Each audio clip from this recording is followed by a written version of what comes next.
Hello friends, स्वागत है आपका हमारे यूट्यूब चैनल जीएस कैप्सूल में। आई होप आप सभी अच्छे होंगे और आपकी तैयारी अच्छी चल रही होगी। आप सभी को पता है हम अपने इस चैनल के माध्यम से regular current affairs one liner की फॉर्म में आपको प्रोवाइड कराते हैं, उसके बाद हम इसका एमसीक्यू भी करते हैं। तो आज सुबह मैं एक वीडियो बना चुका हूं जिसमें हमने पूरे वीक के पिछले 3 से 9 जुलाई तक के 75 एमसीक्यू हमने उसमें सॉल्व किए हैं और उसका पीडीएफ आपको मेरे टेलीग्राम ग्रुप में मिल जाएगा। तो आप मेरा टेलीग्राम ग्रुप जीएस कैप्सूल के नाम से ही है, वो ज्वाइन कर सकते हैं। ठीक है, अब हम देखेंगे 9 और 10 जुलाई के करंट अफेयर्स के वन लाइनर। तो अगर आप हमारे चैनल पर नए हैं तो प्लीज इसे सब्सक्राइब कर लीजिए। पहला है, गृह मंत्रालय ने 5,000 करोड़ रुपए के कुल बजट के साथ राज्यों में अग्निशमन सेवाओं का विस्तार और आधुनिकीकरण के लिए योजना शुरू की।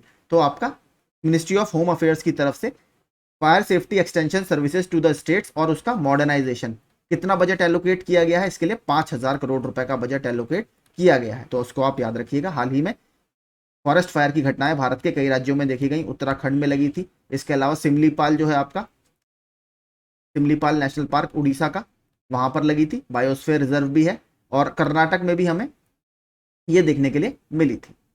ठीक है, तो आप इसी के लिए स्टेट को मजबूत बनाया जाए तो उसके लिए सरकार ने बजट एलोकेट किया है। इंदौर नगर निगम यानी इंदौर म्यूनिसिपल कॉरपोरेशन आईएमसी प्रतिबंधित एकल उपयोग प्लास्टिक वस्तुओं यानी सिंगल यूज प्लास्टिक प्रोडक्ट्स को जब्त करने के बाद उनका पुनर्चक्रण कर यानी रिसाइकिल करके विस्तारित उत्पादक उत्तरदायित्व ईपीआर, ईपीआर की फुल फॉर्म आपकी होती है एक्सटेंडेड प्रोड्यूसर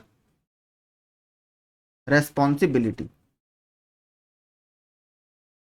ठीक है, तो ये क्रेडिट प्राप्त करने वाला ये देश का पहला शहरी निकाय यानी अर्बन बॉडी बन गया है। तो आपको पता होगा 2023 का हमारा जो एनवायरनमेंट डे था, पर्यावरण दिवस था 5 जून को, उसकी थीम भी क्या थी हमारी?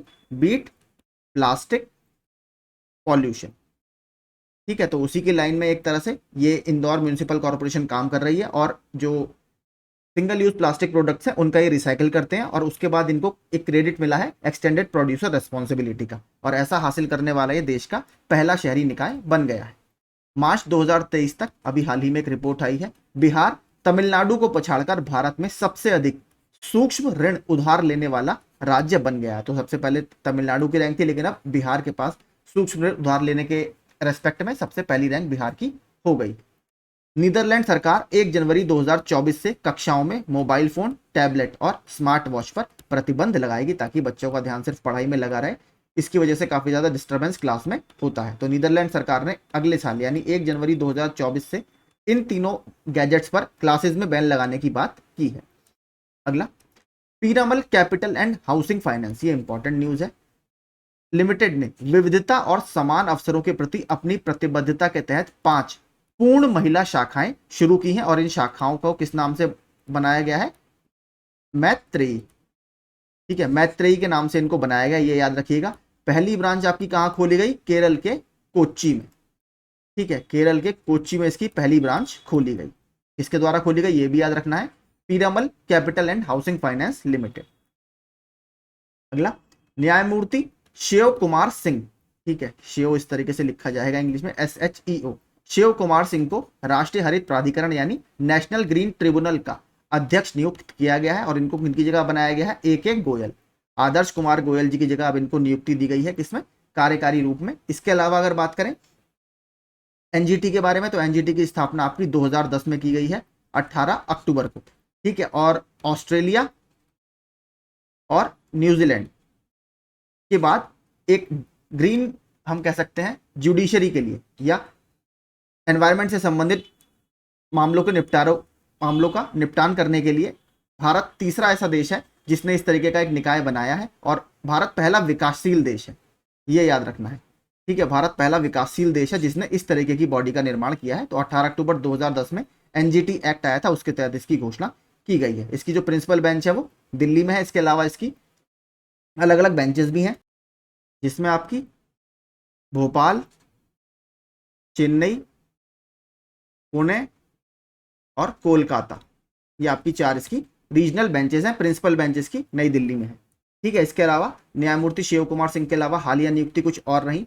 पहला तो खाद्य एवं कृषि संगठन यानी फूड एंड एग्रीकल्चर ऑर्गेनाइजेशन के डायरेक्टर जनरल के रूप में क्यू डोंगयू जो कि चीन के हैं, इनको सेकंड टर्म के लिए चुना गया है, तो इनका दूसरा कार्यकाल है। एफएओ की बात करें तो एफएओ की स्थापना आपकी 1945 में की गई है। इसका हेडक्वार्टर आपके रोम इटली में है। आगे, सीनियर पुरुष क्रिकेट चयन समिति के अध्यक्ष अजीत अगरकर जी को आपका सीनियर पुरुष क्रिकेट टीम का चीफ सेलेक्टर नियुक्त किया गया है। इसके अलावा दो और क्रिकेटर अभी चर्चा में थे, सौरव गांगुली, ठीक है, सौरव गांगुली को जो त्रिपुरा का पर्यटन विभाग है, त्रिपुरा का टूरिज्म डिपार्टमेंट है, उन्होंने ब्रांड एम्बेसडर नियुक्त किया है। इसके अलावा सचिन तेंदुलकर की अगर बात करें तो सचिन तेंदुलकर को महाराष्ट्र सरकार के द्वारा स्माइल एम्बेसडर, ठीक है, स्माइल एम्बेसडर नियुक्त किया गया है। तो ये दोनों भी याद रखिएगा। विश्व व्यापार संगठन यानी वर्ल्ड ट्रेड ऑर्गेनाइजेशन WTO में भारत के राजदूत किसको नियुक्त किया गया है? दोबारा ब्रजेंद्र नवनीत जी को। WTO की बात करें तो इसकी स्थापना 1995 में की गई है। पहले इसका नाम GATT था, यानी general agreements on tariffs and trade. बाद में 1995 में इसका नाम बदलकर WTO कर दिया गया। हेडक्वार्टर कहां पर है इसका? Geneva, Switzerland.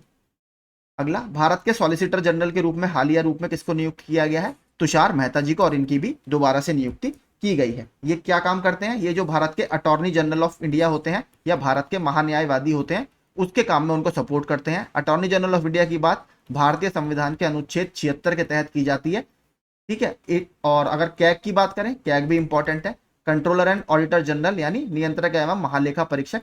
इसकी बात हमारे संविधान के अनुच्छेद 148 में की जाती है। तो अटॉर्नी जनरल ऑफ इंडिया अनुच्छेद 76 के तहत नियुक्त किए जाते हैं, उन्हीं का सपोर्ट करते हैं सॉलिसिटर जनरल, और तुषार मेहता के रूप में इनको चुना गया है दोबारा से। अटॉर्नी जनरल की बात करें तो आर वेंकट रमणी इस समय हमारे अटॉर्नी जनरल ऑफ इंडिया है।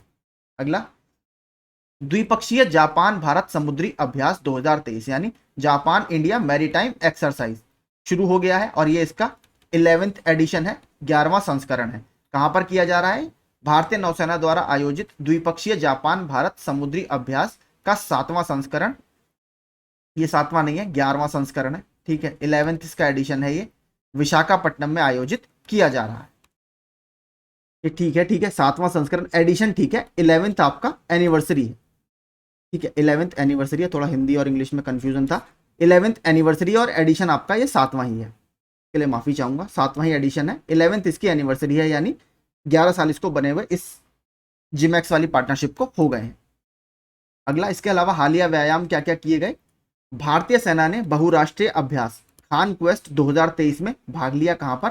तो मंगोलिया में ये हुआ था। मंगोलिया की कैपिटल की अगर बात करें तो क्या है? Ulan water. भारत और मालदीव के बीच एक्सरसाइज कुवेरिन का 12वां संस्करण कहां पर आयोजित किया गया? चौबटिया, उत्तराखंड में। अल मुहाद अल हिंदी 2023 भारत और सऊदी अरब के बीच नौसेना अभ्यास था, तो ये कहां पर? सऊदी अरब में आयोजित किया गया।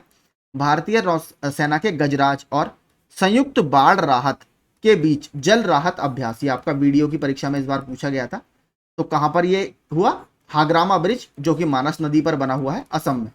भारत और इंडोनेशिया के बीच चौथा समुद्र शक्ति 2023 अभ्यास, ये बाटम इंडोनेशिया में आयोजित किया गया। तो ये सारे अभी अभ्यास हमारे करंट में चर्चा में थे। शिक्षा मंत्रालय ने 9 जुलाई 2023 को 2020-21 और 2021-22 के लिए जिलों के लिए आपके PGI यानी परफॉर्मेंस ग्रेडिंग इंडेक्स डिस्ट्रिक्ट्स, ठीक है, ये अभी रिपोर्ट इसकी जारी कर दी है। तो आपसे सीधे पूछ सकता है परफॉर्मेंस ग्रेडिंग इंडेक्स डिस्ट्रिक्ट कौन जारी करता है? तो ये शिक्षा मंत्रालय जारी करता है। भारत ने वर्ष 2024 के लिए G20 बैठक की अध्यक्षता ब्राजील को सौंप दी है, ठीक है। तो अब इस साल भारत इसका अध्यक्षता, अगले साल के लिए अब ब्राजील इसका अध्यक्ष रहेगा। भारत से पहले कौन था? इंडोनेशिया। विदेश मंत्री डॉक्टर सुब्रमण्यम जयशंकर ने तंजानिया में किदुथानी प्रोजेक्ट का दौरा किया। इसका फोटो भी काफी ट्विटर वगैरह पर चल रहा था। तो किदुथानी प्रोजेक्ट आपसे सीधे पहुंचेगा, कहां पर है? तंजानिया में। बात करें तंजानिया की, तो तंजानिया की कैपिटल क्या है आपकी? डोडोमा इसकी राजधानी है। करेंसी की बात करें तो करेंसी है इसकी तंजानियन शिलिंग, ठीक है, शिलिंग। भारत के पहले वैदिक थीम पार्क वेद वन पार्क, ठीक है, वेद वन मतलब यहां पर जो पार्क वगैरह होते हैं उससे संबंधित है। वेद वन पार्क का उद्घाटन कहां पर किया गया है? नोएडा में। तो यूपी का प्रश्न है, वैसे ही हमारे लिए इंपॉर्टेंट है, और भारत का ये पहला वैदिक थीम पार्क है। ऑपरेशन गोल्ड माइन के एक हिस्से के रूप में राजस्व खुफिया निदेशालय यानी डायरेक्टरेट ऑफ रेवेन्यू इंटेलिजेंस ने सूरत अंतर्राष्ट्रीय हवाई अड्डे पर 48.20 किलोग्राम सोने का पेस्ट जब्त किया है। तो ऑपरेशन गोल्ड माइन कौन चला रहा है? राजस्व खुफिया निदेशालय यानी directorate of revenue intelligence. Orissa सरकार ने मो जंगल जामी योजना शुरू की। तो ये पर्टिकुलरली वल्नरेबल ट्राइबल ग्रुप्स जो हैं, यानी जो जनजातियों में भी अति पिछड़ी जनजातियां हैं, उनके समर्थन के लिए इन्होंने शुरू किया है, उनके पुनरुद्धार के लिए, उनके सशक्तिकरण के लिए। कहां की सरकार ने? उड़ीसा की सरकार। तीसरी G20 संस्कृति कार्य समूह यानी कल्चरल वर्किंग ग्रुप की बैठक कर्नाटक के हम्पी में शुरू हुई। और हम्पी आपका एक यूनेस्को की वर्ल्ड हेरिटेज साइट भी है, द मॉन्यूमेंट्स ऑफ हम्पी के नाम से या हम्पी के आपके अवशेष के नाम से। भारतीय शटलर लक्ष्य सेन ने कनाडा ओपन बैडमिंटन का पुरुष एकल खिताब जीत लिया है। फाइनल में इन्होंने चाइना को हराया। ठीक है, चाइना के शटलर को हराया। गावी, ठीक है, गावी इसका पूरा नाम है गावी द वैक्सीन अलायंस। 2023 से 25 के लिए 12 अफ्रीकी देशों को पहली बार मलेरिया वैक्सीन की 18 मिलियन खुराकें आवंटित की गई। गावी एक अंतर्राष्ट्रीय संगठन है जो 2000 में बनाया गया था। इसका लक्ष्य टीकों के न्यायसंगत और टिकाऊ उपयोग को बढ़ाकर जीवन बचाना है और इसके अलावा लोगों के स्वास्थ्य की रक्षा करना है। अमेरिकी राष्ट्रपति जो बिडेन के प्रशासन ने यूक्रेन को क्लस्टर हथियार प्रदान करने का निर्णय लिया है। तो क्लस्टर हथियार कौन दे रहा है? अमेरिका दे रहा है। किसको? यूक्रेन को। जीएसटी नेटवर्क ने फर्जी पंजीकरण और फर्जी टैक्स क्रेडिट से निपटने के लिए सभी राज्यों और क्षेत्रों के लिए जियो कोडिंग शुरू की है आपकी, यानी ज्योग्राफिकल कोडिंग शुरू की है। लोकेशन से संबंधित आपके लॉन्गिट्यूड लैटिट्यूड जो आपके निर्देशांक होंगे उसकी कोडिंग वगैरह इसमें की जाएगी, ताकि आपका फर्जी पंजीकरण और फर्जी टैक्स क्रेडिट कोई इसमें ना ले, क्योंकि इसमें इनपुट टैक्स क्रेडिट का एक प्रोविजन रहता है। आप सभी ने पढ़ा होगा पूरा डिटेल में, वो यहाँ पर बात नहीं करेंगे। ठीक है, जीएसटी की बात करें अगर, तो ये कब लागू हुआ आपका? 1 जुलाई 2017 को। टोटल कितनी डिजिट्स होती हैं इसमें? टोटल इसमें 15 अंक का अल्फा न्यूमेरिक कोड होता है, यानी कुछ नंबर्स होते हैं, कुछ आपके लेटर्स होते हैं। कौन से एक्ट के तहत ये बनाया गया है? तो 101वां संविधान संशोधन, इसके तहत ये बनाया गया है और 1 जुलाई 2017 को इसको लॉन्च किया गया था। इसमें स्लैब्स कौन कौन सी हैं? 5% की, 12% की, 18% की और 28% की इसमें स्लैब्स हैं। ठीक है, आगे चलते हैं।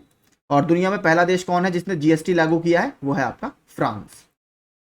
संयुक्त अरब अमीरात यूएई ने देश के निवेश दृष्टिकोण को विकसित करने और वैश्विक बाजार में इसकी प्रतिस्पर्धात्मकता यानी कंपटीशन को बढ़ाने के उद्देश्य से एक निवेश मंत्रालय यानी इन्वेस्टमेंट मिनिस्ट्री के स्थापना की घोषणा की है। तो आपसे सीधे पूछेगा हाल ही में कौन से देश ने एक इन्वेस्टमेंट मिनिस्ट्री बनाने की बात की है? तो यूएई ने। यूएई की कैपिटल की बात करें क्या है? Abu Dhabi. आगे चलते हैं।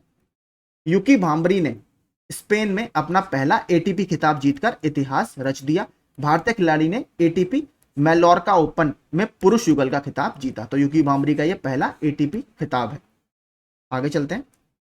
इंटरनेट की शक्ति का जश्न मनाने के लिए भारत इंटरनेट उत्सव लॉन्च किया गया। तो भारत ने इंटरनेट की पावर जो है, यानी इंटरनेट से हम क्या क्या बेनिफिट उठा सकते हैं, उसके लिए एक इंटरनेट उत्सव लॉन्च किया।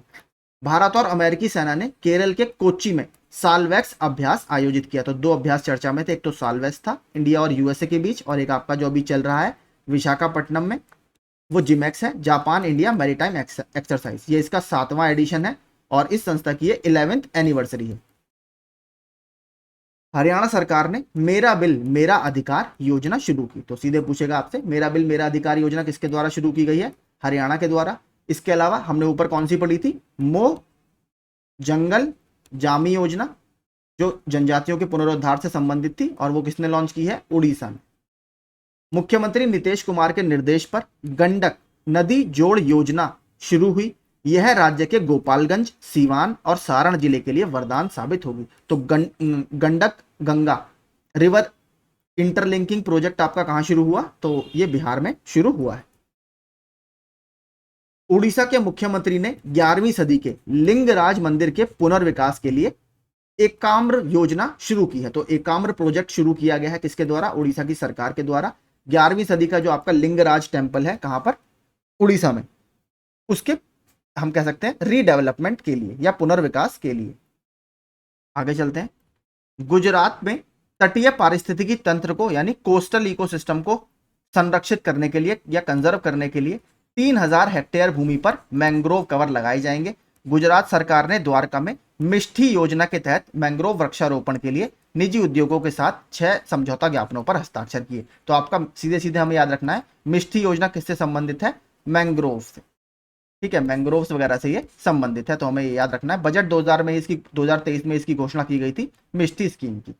ठीक है, तो यही देखिए हमारे सारे आज के करंट अफेयर्स थे। इसका पीडीएफ आपको मेरे टेलीग्राम ग्रुप में मिल जाएगा, तो आप हमारा टेलीग्राम ग्रुप इसके लिए ज्वाइन कर सकते हैं। अगर वीडियो आपको पसंद आया हो तो प्लीज़ आप लाइक ज़रूर कीजिएगा। Thank you so much.